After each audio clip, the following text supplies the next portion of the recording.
நிறைய பேர் நேற்று தமிழரசன் படத்தோட வசூலை கேட்டிருந்தீங்க. ஸோ தமிழரசன் அப்படிங்கிற படம் வந்து மிந்தானத்து ரிலீஸ் ஆகிருந்துச்சு அப்படின்னா நேற்று நம்ம அதோட வசூலை சொல்லியிருப்போம். ஸோ அந்த படம் ரிலீஸ் ஆனதே நேற்று தான். ஸோ அந்த படத்தோட வசூலை இன்றைக்கி நம்ம சொல்லலாம். ஸோ நேற்று தான் இந்த படம் அஃபிஷியலாக ரிலீஸ் ஆச்சு. ஸோ இந்த படத்தோட முதல் நாள் வசூல் எவ்வளோ அப்படிங்கிறத போகும் ஒரு பெட்டரான வசூல் வந்திருக்கு. அதுக்கு அடுத்ததாக யாத்திசை படத்தோட 2வது நாள் வசூல், அப்புறம் யானை முகத்தான், தெய்வ மச்சான் இந்த படங்களோட 2வது நாள் வசூல், அப்புறம் கிசிகா பாய் கிசிகா ஜான் சல்மான் கான் அவர்களோட படம் ஒரு மிகப்பெரிய வசூல் எடுத்துக்கிட்டு இருக்கு.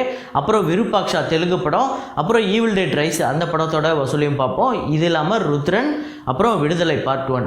ஸோ அப்புறம் நம்ம சேனலில் ரொம்ப நாளாக நிறையா பேர் கேட்டுட்டு இருந்த ஒரு படம். ஸோ அது ஒரு பாக்ஸ் ஆஃபீஸில் பெரிய ஹிட் ஆகாத ஒரு படம் தான், இருந்தாலுமே ஒரு நல்ல படம். அன்பே சிவம். அன்பே சிவம் படத்தோட பாக்ஸ் ஆஃபீஸை சொல்லுங்கன்னு நிறைய பேர் கேட்டிருந்தீங்க.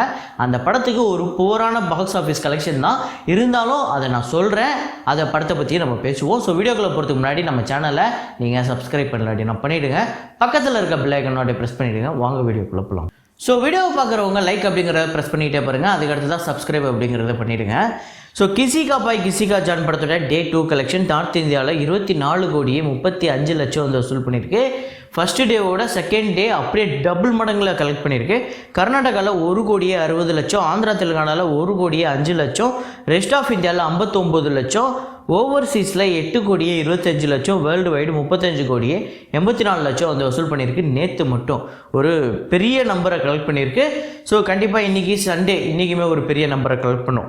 நார்த் இந்தியாவில் 37,30,00,000, கர்நாடகாவில் 2,80,00,000 டோட்டலாக வந்து வசூல் பண்ணியிருக்கு. ஆந்திரா தெலுங்கானாவில் 1,82,00,000, ரெஸ்ட் ஆஃப் இந்தியாவில் 93,00,000, ஓவர்சீஸில் 13,10,00,000, வேர்ல்டு வைடு 55,95,00,000 வந்து வசூல் பண்ணியிருக்கு இந்த படம். ஸோ ஒரு 2 நாளில் 50 கோடிக்கு மேலே வசூல் பண்ணி ஒரு மிகப்பெரிய நம்பரை நோக்கி போய்கிட்டு இருக்கு. ஸோ இந்த படம் எவ்வளோ டோட்டலாக கலெக்ட் பண்ணும் அப்படின்னு நீங்கள் கெஸ் பண்ணுறீங்க அப்படிங்கிறத கமெண்ட்டில் போடுங்க. விருப்பாக்ஷா படத்தோட டே 2 கலெக்ஷன் ஆந்திரா தெலுங்கானாவில் 9,75,00,000. ஸோ டே 1ஓட டே 2 பெட்டராக கலெக்ட் பண்ணியிருக்கு. கர்நாடகா ப்ளஸ் ரெஸ்ட் ஆஃப் இந்தியாவில் 80,00,000, all India 10,55,00,000, Overseas 2,60,00,000, world wide 13,15,00,000 வந்து வசூல் பண்ணியிருக்கு.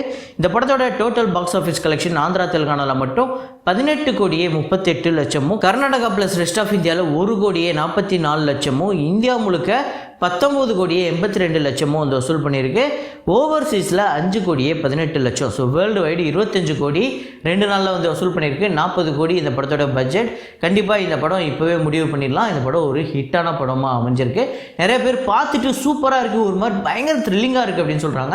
ஒருவேளை நீங்கள் பார்த்துருந்தீங்க அப்படின்னா எப்படி இருக்குது அப்படிங்கிறத சொல்லுங்கள். ஸோ அதுக்கடுத்ததான் ஈவில் டே 2 கலெக்ஷன் பார்த்திங்க அப்படின்னா இந்தியா முழுக்க ஃபஸ்ட் டேவோட செகண்ட் டே கலெக்ஷன் நல்லாயிருக்கு.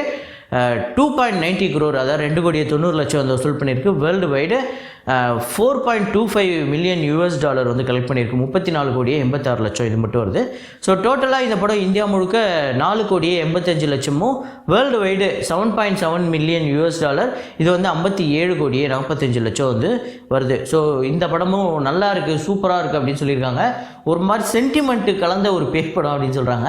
ஸோ ஈவில் டெட் அந்த ஃபேன்ஸு, அது அந்த 80ஸ்லேருந்தே பார்த்துட்டு வந்து அந்த ஃபேன்ஸுக்கு வந்து கண்டிப்பாக ஈவில் டெட் அது கூட கம்பேர் பண்ணவே முடியாது. அது வேறு லெவல். அந்த ஃபஸ்ட் பார்ட்டு செகண்ட் பார்ட் ஐயோ அதெல்லாம் மறக்கவே முடியாது. ஸோ விடுதலை படத்தோட டே 23 கலெக்ஷன் தமிழ்நாட்டில் 28,00,000, ஆந்திரா தெலுங்கானாவில் 24,00,000. ஸோ ஆந்திரா தெலுங்கானாவில் இந்த படம் ஒரு சூப்பர் பர்ஃபார்மன்ஸ் பண்ணிக்கிட்டு இருக்கு. இந்தியா முழுக்க 55,00,000, ஓவர்சீஸில் 5,00,000, வேர்ல்டு வைடு 60,00,000. ஸோ விடுதலை படத்தோட டோட்டல் பாக்ஸ் ஆஃபீஸ் கலெக்ஷன் தமிழ்நாட்டில் 39,67,00,000, ஆந்திராவில் 3,46,00,000, இந்தியா முழுக்க 48,02,00,000, ஓவர்சீஸில் 7,62,00,000, வேர்ல்டு வைடு 55,64,00,000 வந்து வசூல் பண்ணியிருக்கு. ஸோ இந்த படம் ஒரு சூப்பர் ஹிட்டு படம். ஸோ அதுக்கடுத்த ருத்ரன் படத்தோட டே 9 கலெக்ஷன் பார்த்திங்க அப்படின்னா தமிழ்நாட்டில் 70,00,000, ஆந்திரா தெலுங்கானாவில் 28,00,000, ரெஸ்ட் ஆஃப் இந்தியாவில் 5,00,000, ஓவர்சீஸில் 5,00,000, வேர்ல்டு வைடு 1,08,00,000 வந்து வசூல் பண்ணியிருக்கு.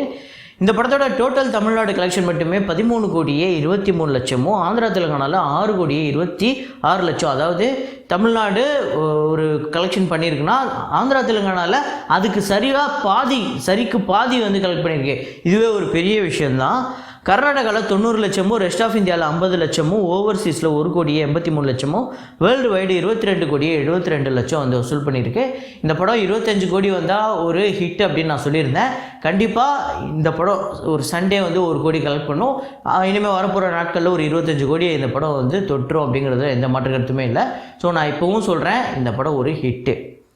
ஸோ அதுக்கடுத்ததான் யானை முகத்தான் படத்தோட டே 2 கலெக்ஷன் தமிழ்நாட்டில் 13 லட்சம், வேர்ல்டு வைடு 15 லட்சம். ஸோ இந்த படத்தோட தமிழ்நாட்டு டோட்டல் கலெக்ஷன் பார்த்திங்க அப்படின்னா 18,50,000, வேர்ல்டு வைடு 22 லட்சம் வந்து வசூல் பண்ணியிருக்கு. ஒரு புவரஸ்ட் பர்ஃபார்மன்ஸ் அப்படி தாங்க சொல்ல முடியும். தெய்வ மச்சான் இந்த படமே ஒரு புவரஸ்ட் பர்ஃபார்மன்ஸ் அப்படி தான் நான் சொல்லுவேன். டே 2 தமிழ்நாட்டில் 12.5 லட்சம், இந்தியா முழுக்க 15 லட்சம், வேர்ல்டு வைடு 18 லட்சம் வந்து வசூல் பண்ணியிருக்கு.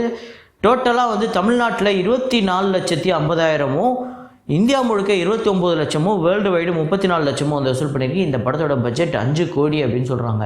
ஸோ 5 கோடி அப்படிங்கும்போது, அதாவது 5 கோடினா 5 கோடியிலேயே வந்து படத்தை தயாரிச்சிட மாட்டாங்க. கண்டிப்பாக ஒரு 3 கோடியோ இல்லை 3.5 கோடியோ இல்லை 4 கோடியோ தயாரிப்பாங்க. அதுக்கப்புறமா போஸ்ட் ப்ரொடக்ஷனில் ஒரு பெரிய செலவு இருக்கும். அதுக்கப்புறம் அதுக்கு வந்து பப்ளிசிட்டி அது இதுன்னு நிறையா செலவு இருக்குது. ஸோ எல்லாத்தையும் சேர்த்து தான் இந்த பட்ஜெட் அப்படின்னு நம்ம குறிப்பிட்டு சொல்கிறது. ஸோ அதுக்கடுத்ததான் யாத்திசை படத்தோட டே 2 கலெக்ஷன் பார்த்திங்க அப்படின்னா தமிழ்நாட்டில் 49 லட்சமும், ரெஸ்ட் ஆஃப் இந்தியாவில் 3 லட்சமும், ஓவர்சீஸில் 4 லட்சமும், வேர்ல்டு வைடு 56 லட்சம் வந்து வசூல் பண்ணியிருக்கு. ஸோ யாத்திசை படத்தோட டோட்டல் பாக்ஸ் ஆஃபீஸ் கலெக்ஷன் பார்த்திங்க அப்படின்னா தமிழ்நாட்டில் 92 லட்சமும், ரெஸ்ட் ஆஃப் இந்தியாவில் 6 லட்சமும், ஓவர்சீஸில் 7 லட்சமும், வேர்ல்டு வைடு 1,05 லட்சம் வந்து வசூல் பண்ணியிருக்கு.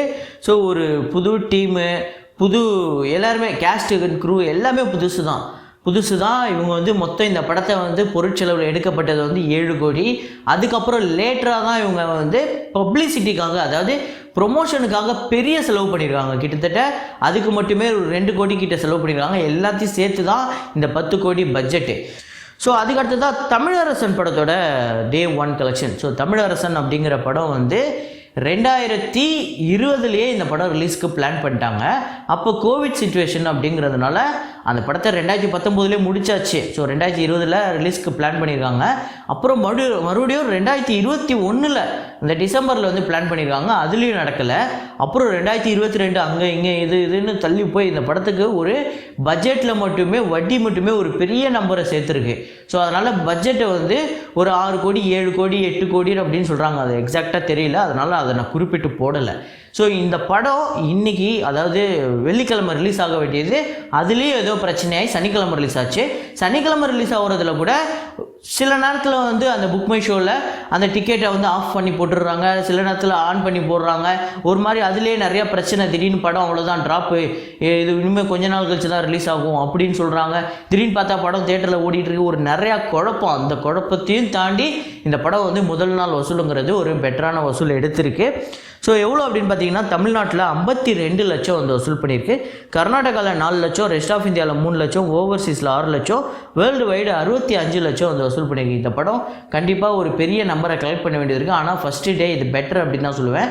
ஸோ அதுக்கடுத்து தான் நான் சொல்லியிருந்தேன் அன்பே சிவம். ஸோ இந்த படத்தோட பாக்ஸ் ஆஃபீஸ் கலெக்ஷனை நான் சொல்லவே கூடாது அப்படிங்கிறதுல ரொம்பவே உறுதியாக இருந்தேன். ஏன் அப்படின்னா சில படங்களுக்கு வந்து நம்ம பாக்ஸ் ஆஃபீஸ் கலெக்ஷன் சொல்லி அந்த படம் வெற்றியா தோல்வியா அப்படிங்கிறத நிர்ணயிக்க முடியும். சில படங்களுக்கு பாக்ஸ் ஆஃபீஸ் கலெக்ஷனை தாண்டி அந்த படம் வெற்றியா தோல்வியாங்கிறத பேசுகிறதே பெரிய தப்பு அப்படின்னு நினைக்கிறேன். அதில் முக்கியமான ஒரு படம் அன்பே சிவம். ஏன்னா கமல் சார் ஒரு மிகப்பெரிய தப்பு பண்ணிட்டார். என்ன அப்படின்னா 2023 எடுக்க வேண்டிய ஒரு படத்தை 2003 கொண்டு போய் எடுத்தால் யார் பார்ப்பா? இவ்வளோ பெரிய குற்றம் அது. அந்த குற்றத்தை கமல் சார் பண்ணதுக்காகவே இன்றைக்கி அன்பே சிவத்தை நம்ம கொண்டாடுறோம். இன்றைக்கி அயோத்தி மாதிரி ஒரு படத்தை நம்ம கொண்டாடுறோம். இன்றைக்கி ஏதாவது ஒரு பயங்கரமாக ஒரு படம் வந்து ஸ்க்ரீன் பிளேவாக ஒரு விஷயம் வந்து நிறைய விஷயத்த எல்லாமே அன்பு தான் முக்கியம், கடவுள் வேணும், கடவுளையும் தாண்டி அன்பு தான் முக்கியம், கடவுள் இருக்கலாம், நம்மளுக்கு பக்தி இருக்கலாம், அதையும் தாண்டி இங்கே எல்லாத்துக்கும் அன்பு தான் காரணம். ஏன்னா எல்லா மதமுமே அதை தான் சொல்லுது. எல்லா மதமுமே யார்கிட்டயாவது நீங்கள் அன்பு செலுத்தாதீங்கன்னு எந்த ஒரு குரான்லேயோ இல்லை பகவத்கீதையிலையோ இல்லை பைபிள்லையோ போட்டுற போகிறதில்ல. இந்த மாதிரி ஒரு பெரிய விஷயத்த அந்த படத்தில் நிறைய விஷயம் இருக்குது பேசணுன்னா ஒரு வீடியோ பத்தாது நம்மளுக்கு. அவ்வளோ பெரிய விஷயத்த இன்றைக்கி படமாக எடுக்கிறதுங்கிறது சாத்தியம். ஆனால் அது 20 வருஷத்துக்கு முன்னாடியே ஒருத்தர் படமாக எடுத்திருக்காரு. அந்த படம் பாக்ஸ் ஆஃபீஸில் தோல்வி அடைஞ்சிருச்சுங்கிறது அது எவ்வளோ பெரிய வேதனை. ஸோ அது தோல்வி அடைஞ்சிருச்சு அப்படிங்கும்போது அது எந்த அளவுக்கு பெரிய தோல்வி அப்படிங்கும்போது ஸோ அதை நம்ம சொல்லியாகணும். ஸோ இந்த படத்தோட பட்ஜெட் அப்படிங்கிறது ரொம்பவே கம்மியான பட்ஜெட் தாங்க. 1,20,00,000 தான் இந்த படத்தோட பட்ஜெட்டு. ஸோ இந்த படத்தோட தமிழ்நாடு வசூல் 1,65,00,000, இந்தியா முழுக்க 2 கோடி, வேர்ல்டு வைடு 2,40,00,000. அதிகமாக தானே கலெக்ட் ஆகிருக்கு. அப்போ இது ஏன் ஃப்ளாப்புன்னு சொல்கிறீங்கன்னா அதோட ஷேருங்கிறது ரொம்பவே கம்மியாக தான் வந்திருக்கு. ஸோ இந்த படம் ஒரு பிலோ ஆவரேஜ் மூவி அப்படின்னு தான் நம்மளால் சொல்ல முடியும். நம்ம வழக்கமாக யாராவது நம்மக்கிட்ட அன்பு தான் எல்லாரும் பேசினாலே கிரிஞ்சின்னு சொல்கிற ஒரு காலகட்டத்தில் இருக்கும். ஸோ அப்படிப்பட்ட ஒரு காலகட்டத்தில் தான் இருக்கும். ஆனால் நான் முழுசாக நம்புகிறேன்.